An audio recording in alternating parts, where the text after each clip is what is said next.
Record dulu. Oke. Ya, Bapak rekam ya kegiatan ini supaya nanti bisa dipakai untuk yang lain, untuk melihat yang teman-temanmu yang tidak bergabung bisa melihat di sini. Lanjut, dalam computational thinking ada yang disebut dengan pengenalan pola. Kalau tadi kan dekomposisi, di atas tadi ya Pak sudah jelaskan dekomposisi. Computational thinking ada pengenalan pola, artinya adalah karena kita pernah membuat nasi goreng, kita juga dapat membuat kue tiaw karena proses pembuatannya hampir mirip. Nah, itu namanya pengenalan pola. Ya. Bagi orang yang berpikir computational thinking, dia bisa mengenal pola. Langkah-langkahnya. Oh, langkah-langkah misalnya ada masalah baru, gunakan langkah-langkah yang sudah pernah kita lakukan. Itu mengenal pola, ya. Contoh, dia punya masalah membuat kue tiaw. Ternyata dia pernah membuat nasi goreng, maka langkah-langkahnya hampir sama dengan membuat nasi goreng. Jadi itu namanya pengenalan pola. Jadi pengenalan pola itu walaupun nasi goreng dan kue tiaw itu bahannya berbeda, tapi ya hampir sama ya dalam pola penggunaan bahannya ya, walaupun namanya berbeda.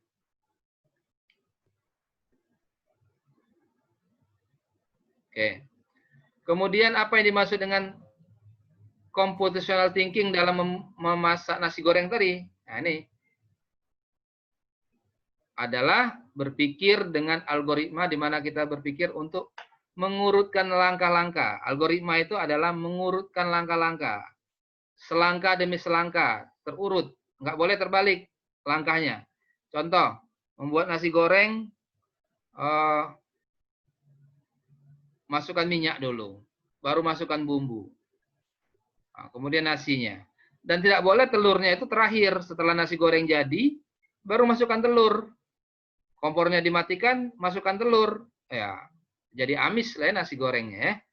Tentu masukkan telur dulu, goreng telurnya, baru masukkan nasi, dicampur dan sebagainya, masukkan bumbunya. Tidak boleh terbalik ya. Nah, itu namanya berpikir dengan algoritma. Di mana kita berpikir dengan mengurutkan langkah-langkah dalam menyelesaikan masalah agar menjadi logis, berurutan, teratur dan mudah dipahami oleh orang lain. Nah, itu ya. Jadi membuat suatu masalah itu harus terurut langkah-langkahnya atau namanya SOP, standar operasional prosedur. Jadi kalau kalian nanti membuat suatu masalah, memecahkan suatu masalah ya, harus membuat urut-urutannya. Besok ketika kalian jadi manajer, bagaimana cara mengurutkan masalah, langkah-langkahnya harus kalian dokumentasikan. Nah, itu ya. Itu cara-caranya. Oke, berikutnya nanti Bapak akan berikan contoh ya bagaimana berpikir komputasional. Berpikir komputasional, berpikir komputasi atau computational thinking tidak selalu berhubungan dengan komputer. Ya. Jadi kita bisa menggunakan ini dalam kehidupan sehari-hari. Oke. Kalau kalian terbiasa dengan computational thinking, maka kalian akan lebih berpikir kritis, dapat memecahkan suatu permasalahan yang baik, efektif, dan efisien. Nah, itu tujuannya ya. Salah satu cara mengasah kita berpikir komputasional adalah itu tadi, belajar memecahkan masalah. Jadi jangan takut kalau kalian punya banyak masalah. Pak, hidup saya banyak kali masalah, Pak. Nggak apa-apa. Semakin kalian banyak masalah, semakin kamu bisa menyelesaikan masalah, maka kamu akan menjadi semakin dewasa. Itu orang dewasa itu orang yang bisa memikirkan masalah, memecahkan masalah. Ya. Nggak mesti umurnya tua, Pak. Saya nunggu tua dulu lah, nunggu 50 tahun baru saya bisa memecahkan masalah. Tidak. Kalian kelas sekarang ini bisa menyelesaikan masalah. Ada masalah orang tua, bisa kalian bantu. Gini Pak, biar saya bantu menyelesaikan masalahnya. Itu ya. Nah, mulai sekarang. Bagaimana cara belajar berikutnya dalam kehidupan kamu sehari-hari? Yaitu tadi, banyak masalah kecil-kecil yang bisa kamu lakukan dengan computational thinking. Masak nasi goreng, kamu pergi ke sekolah. Kamu harus tahu langkah-langkah pergi ke sekolah itu seperti apa. Naik apa dan sebagainya. Sehingga datang ke sekolah tepat waktu. Enggak terlambat. Nah, itu ya. Seperti itulah masalah-masalah. Kamu punya masalah sehari-hari, kamu bisa pecahkan dengan computational thinking. Caranya tadi ingat, pahami masalahnya, kemudian cari apa saja yang dibutuhkan untuk menyelesaikan masalah, alatnya kalau perlu ya, kemudian buat langkah-langkahnya. Itu ya. Oke. Berikutnya contoh soal computational thinking. Nah, ini bagaimana soal yang bisa mengasah logika berpikir kalian. Nah, ya. Nah, kalau kalian kurang besar, zoom sendiri deh pakai HP kalian ya, bisa kalian zoom ya. Nah, inilah contoh-contohnya. Ini kalian kelas 8, nah. Kelas 8 nanti soal-soal AKM itu ya, dari kalian semua ini ada 40 siswa yang diambil untuk ujian AKM. Nanti di semester 2 ini.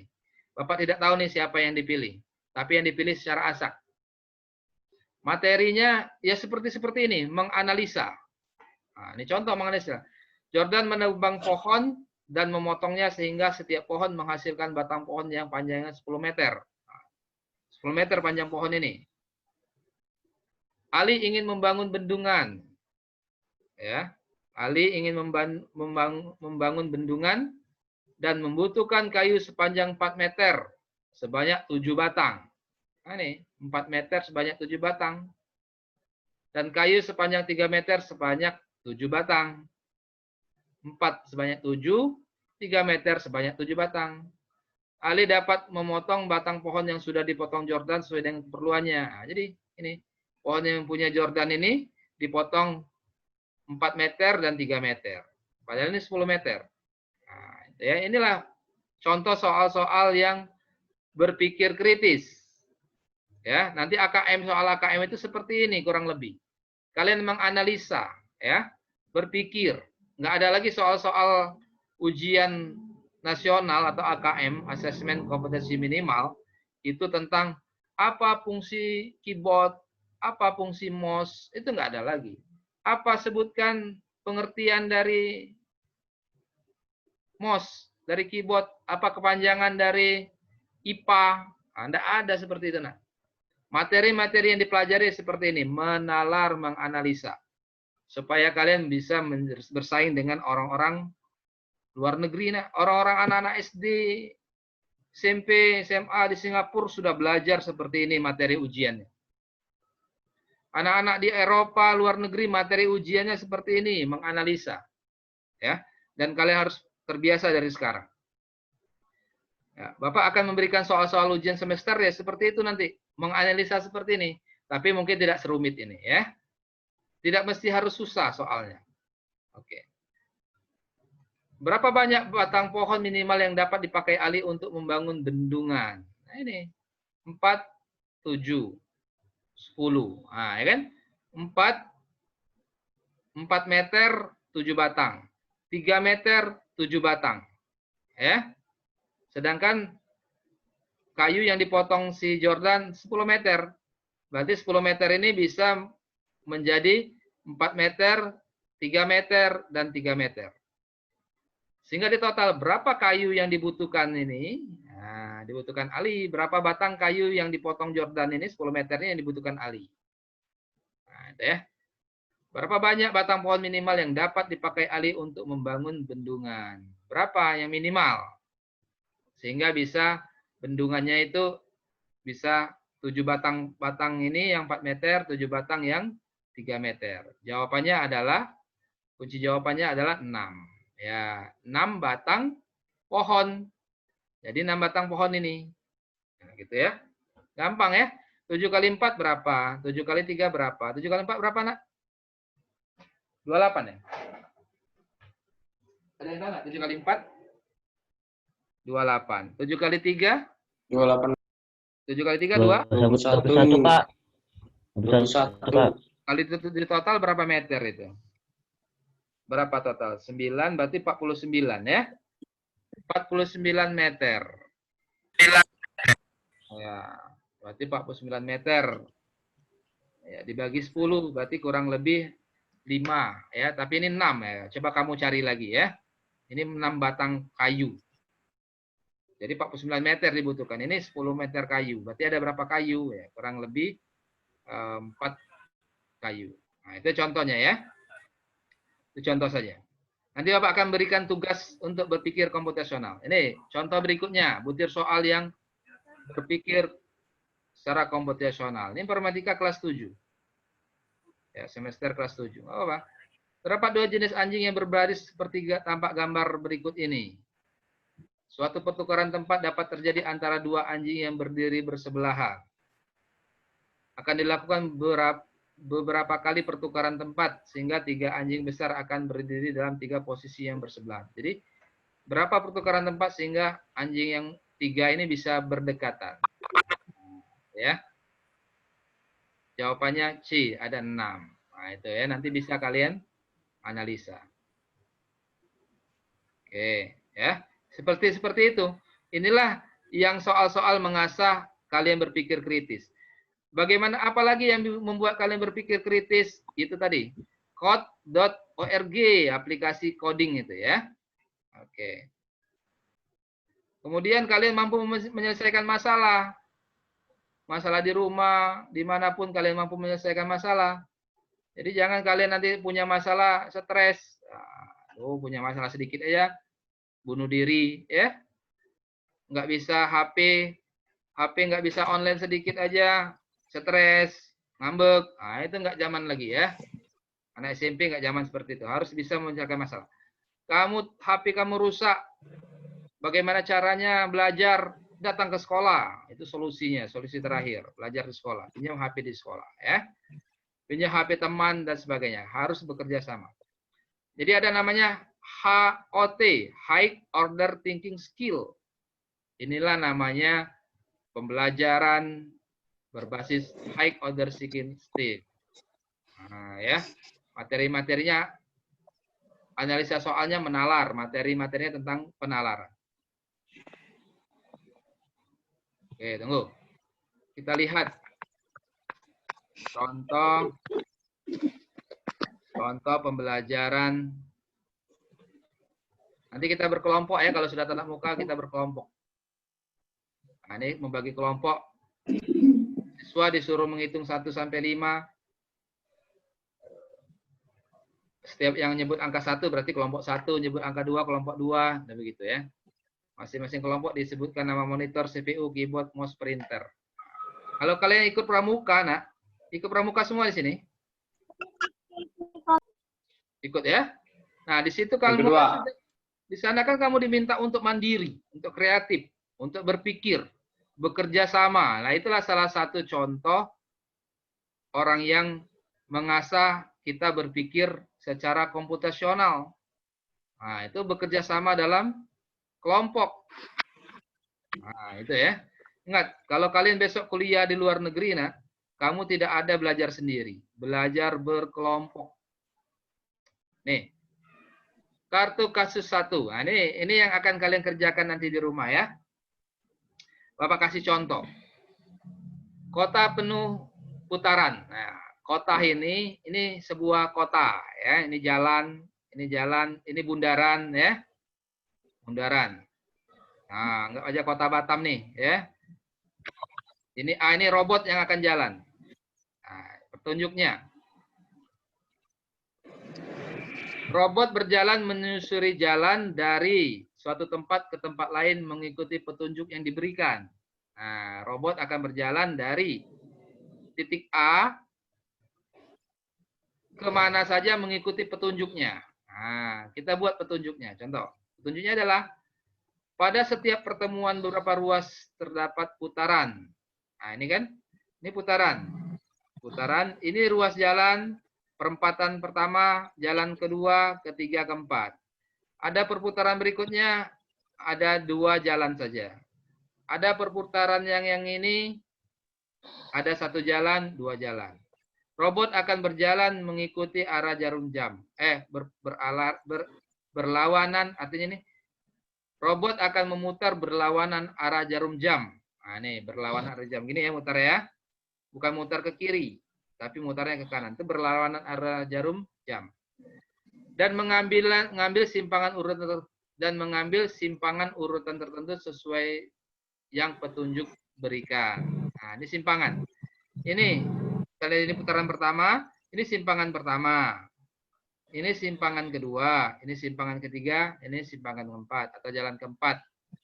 Kalau dia berputaran sini, ini berarti simpangan 1, ini simpangan 2. Kalau dia masuknya dari sini, berarti dia berjalan secara arah jarum jam, ini simpangan 1, ini simpangan 2, ini simpangan 3. Ini berjalan berarah jarum jam. Berarti ini yang pertama.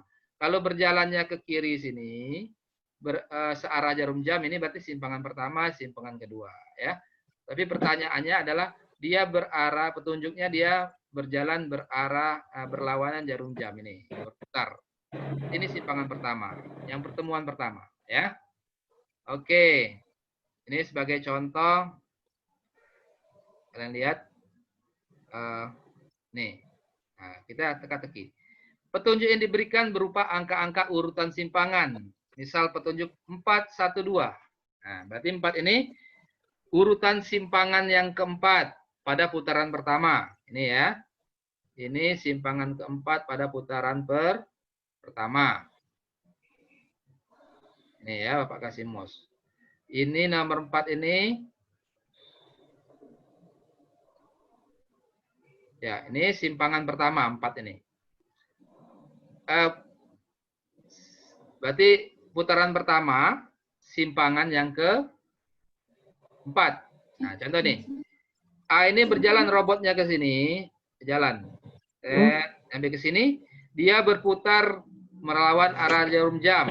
Di sini dia putarnya. Nah, 4 ini adalah ini simpangan ada 4, berarti simpangan keempat ya. Cari simpangan keempat. Simpangan pertama, simpangan kedua, simpangan ketiga, simpangan keempat. Robot sampai ke sini. Setelah sampai ke sini dia berjalan karena minta simpangan keempat. Ini simpangan keempat. Ya. Pada perputaran kedua, berarti yang tengah-tengah ini simpangan pertama. Ini ya. Di sini dia berputar ke sini, dia mencari simpangan pertama. Inilah simpangan pertama, jalan ke sini. Pada ketemu putaran ketiga, simpangannya adalah kedua. Berarti dia di sini berjalan. Ini 1, ini 2. Jalan ke sini, masuk ke simpangan kedua. Berhenti sampai di sini robot. Nah, ini ya. Paham nggak ya maksudnya? Udah paham ini? Udah, Pak. Nah, ya. Bapak akan memberikan kalian contoh soal ini. Petunjuknya adalah ini cara menyelesaikan tadi ya. Pada putaran pertama simpangan keempat.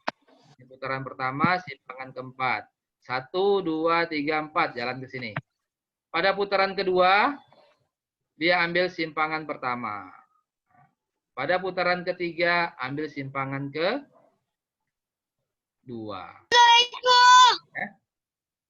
Oke. Baik ya. Nah, yang kalian kerjakan adalah buat gambar seperti ini. Boleh kalian print, boleh kalian buat sendiri. Halo, ya. Dimatikan dulu soundnya siapa? Itu suara adiknya bersuara. Ya. Oke. Kalian kerjakan petunjuknya ini. 3, 1, 3, 2, 3. Nah. Ya, siapa? Mute-kan dulu nak speakernya. Ya, yang ada suara adiknya mute-kan dulu speakernya. Kita lanjut ya. Yang kalian kerjakan buat gambar seperti ini, boleh di print. Kemudian kasih warna. Ditulis. Petunjuknya ini. Nah, nih. 3, 1, 3, 2, 3. Di manakah ia akan berakhir? Gambarkan. Nah, itu ya. Di mana robot akan berakhir? Kalian gambarkan. Itu. Oke. Petunjuk kedua, petunjuknya ada berikutnya 2, 2, 3, 1, 2. Di manakah ia akan berakhir? Gambarkan. Yang ketiga adalah 1, 2, 3, 3, 2, 1. Di manakah ia akan berakhir? Gambarkan. Nah, kalian arsir.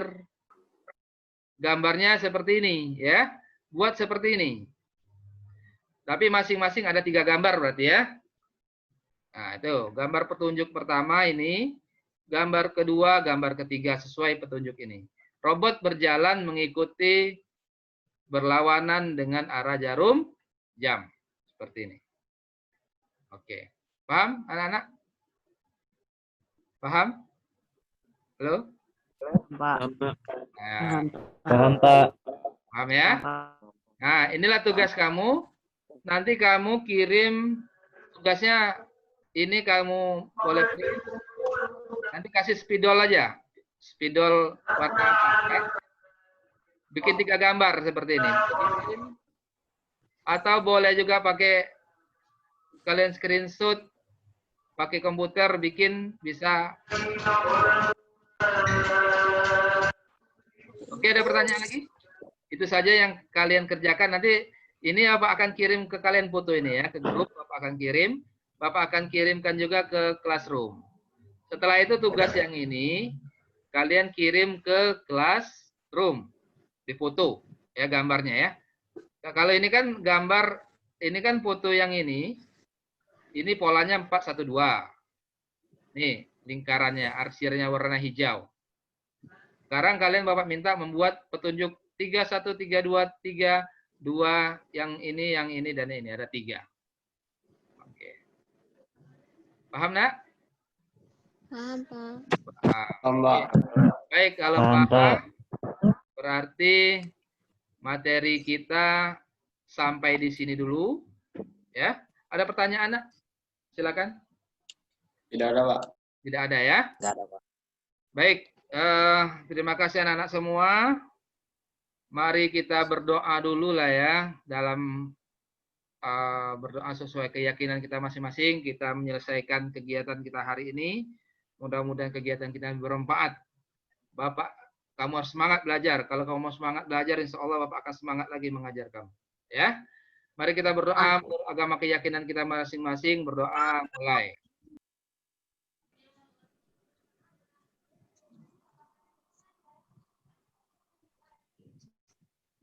Ya, kita ucapkan alhamdulillahirabbil alamin. Sampai ketemu minggu depan. Tolong tugasnya Bapak berikan waktu sampai minggu depan lah, nggak apa-apa ya. Tugas-tugas kalian itu terakhir pertemuan berikutnya, ya, nggak apa-apa dikerjakan. Nggak usah harus cepat. Sudah paham cara tugasnya tadi, Nak? Sudah, Pak. Sudah Sudah, ya. Pak. Dibuat di kertas 1 lembar, boleh di print. Jadi ada 3 gambar, dikasih jalannya sesuai keinginan petunjuk tadi, ya. Robot mulai dari huruf A. Oke, demikian dari Bapak. Tunggu Bapak screenshot dulu. Tampilkan dulu semua anak layarnya. Ada nggak ya gambarnya? Tampilkan dulu. Coba tampilkan dulu video-videonya. Fatir, Muhammad, Guntur, Martin, ya, Rizky. Nanti Bapak akan share materi ini. Bagi teman-temanmu yang belum paham, nanti silakan cek di YouTube saja ya. Pak share, Martin, Leon, Jason, Gabriel, Kaila, Herman Silaban, Nafisa, Maitri, Nafisa ya. Herman Silaban. Kita screenshot. Paling tidak kenang-kenangan kamu nanti pada saat kamu sudah besar. Kita sudah pernah melakukan aplikasi Zoom ini. Nanti kalau kamu sudah besar nanti melihat foto yang seperti ini lagi, ya. Wah, kamu lihat, dulu masih culun kali ya. Nah, kok sekarang sudah besar. Oke, ya. Jadi kalau sudah kuliah nanti kamu melihat video-video seperti ini, itu jadi kenangan-kenangan untuk kamu. Baik, Bapak screenshot dulu ya. Pertama,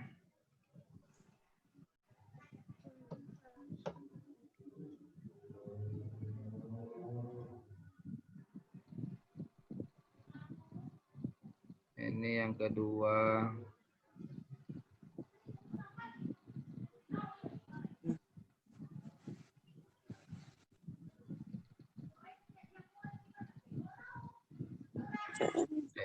Oke. Baik, daftar-daftar namanya sudah Bapak screenshot.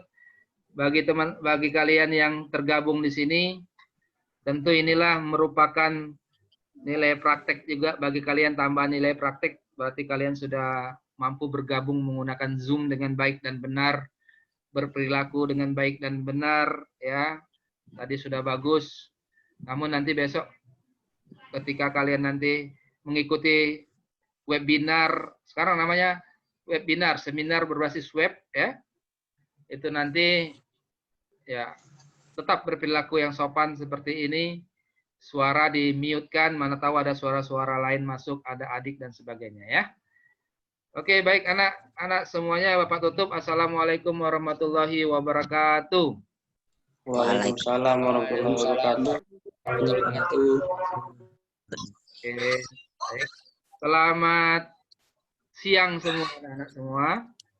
Siang, Pak. Siang, Pak. Ya, umur yang panjang, masih ada umur panjang, kita ketemu lagi minggu depan, ya. Kalau ada pertanyaan, tanya saja di grup, ya, di grup WA kita. Jangan pribadi, nak ya. Kalau pribadi, bukan Bapak nggak mau menjawab, supaya yang lain bisa tidak bertanya dengan pertanyaan yang sama, ya. Jadi kalau Pak jawab langsung di grup saja, nggak apa-apa. Baik, anak-anak semua, tetap berperilaku sopan, santun dalam menggunakan media sosial ini. Sekarang ini ada undang-undang ITE, Informasi dan Teknologi Elektronik, ya. Ketika kita berbicara yang nggak benar, kita bisa ada hukumannya, dihukum, ya. Ketika kalian memposting sesuatu yang nggak benar, kita bisa ditangkap. Nah, jangan sampai kita terlibat dengan hukum. Maka berbuatlah berperilaku yang benar, posting-posting yang baik, ya. Berkata mengirim tulisan itu yang baik dan benar. Di grup-grup kamu berbicaralah yang baik dan benar. Karena di grup itu ada orang tua mungkin, ya. Bagaimana orang tua nanti melihat, wah kok murid-muridnya berbicaranya nggak benar. Nah, di situ, ya. Walaupun grup kamu sendiri, walaupun teman kamu percaya sendiri, temanmu kamu percaya, bisa jadi temanmu itu menjebak kamu, ya. Dia marah sama kamu, dia dendam sama kamu ada postingan yang jelek, maka dilaporkannya, bisa jadi seperti itu. Atau kalau tidak, misalnya saat ini tidak ada yang peduli dengan postingan kamu, suatu saat ketika kamu mau menjadi pejabat, mau menjadi presiden, mau menjadi DPR, maka postingan-postingan kita itu akan dicari-cari orang lagi. Akan dikumpulkan orang lagi. Akan digunakan oleh lawan politik untuk menjelekkan kalian. Contoh gini, kalian suatu saat besar nanti mau jadi DPR, mau jadi calon gubernur, maka lawan politik kamu, lawan calon kamu akan menjelek-jelekkan kamu akan dicari lagi dari kamu SMP ini, akan dioprek-oprek lagi postingan-postingan kamu, maka akan disebarkan di dunia maya, bahwasanya dia zaman dulu waktu kecil dulu, waktu SMP 6 dulu, omongannya jelek-jelek. Ini buktinya. Jangan pilih dia. Nah, akhirnya kita nggak terpilih, ya. Maka hati-hati, nak. Pakai media sosial. Hati-hati merekam, ya, tolong. Jangan merekam sembarangan. Jangan merekam adikmu lagi tidur, ngeler ngecasnya kamu rekam, kamu postingkan, ya, kasihan adikmu, ya. Hati-hati, media sosial ini hati-hati. Ya, jangan merekam diri sendiri, ya. Jangan. Karena HP kalau itu hilang, ya, itu walaupun kamu sudah hapus, itu masih bisa dikembalikan lagi. Ada namanya software bisa mengembalikan data-data yang hilang, itu bisa kembali lagi. HP kamu rusak, kamu jual, tapi dalamnya banyak gambar-gambar yang kamu lagi selfie-selfie. Ya, padahal mau kamu hapus, sudah kamu hapus, itu bisa dikembalikan lagi. Nah, ya. Makanya dunia IT ini nggak ada yang bisa dihapus, benar-benar dihapus. Caranya bagaimana, Pak? HP itu kamu hancurkan. Tuh. Tapi kalau sudah menyebar di dunia maya, sudah menyebar ke internet, maka sudah tersimpan di handphone orang lain, maka tidak bisa dihapus lagi. Gitu, nah, ya. Baik, anak-anak semua. Demikian dari Bapak. Sekali lagi, mari kita aplaus untuk kalian semua. Sudah bergabung di sini. Sudah bergabung dan tambahan nilai kamu Bapak akan berikan, ya. Ini nilai praktek. Demikian dari Bapak ya. Sekali Bapak tutup. Wassalamualaikum warahmatullahi wabarakatuh. Selamat. Waalaikumsalam warahmatullahi wabarakatuh. Waalaikumsalam warahmatullahi wabarakatuh. Ya. Oke.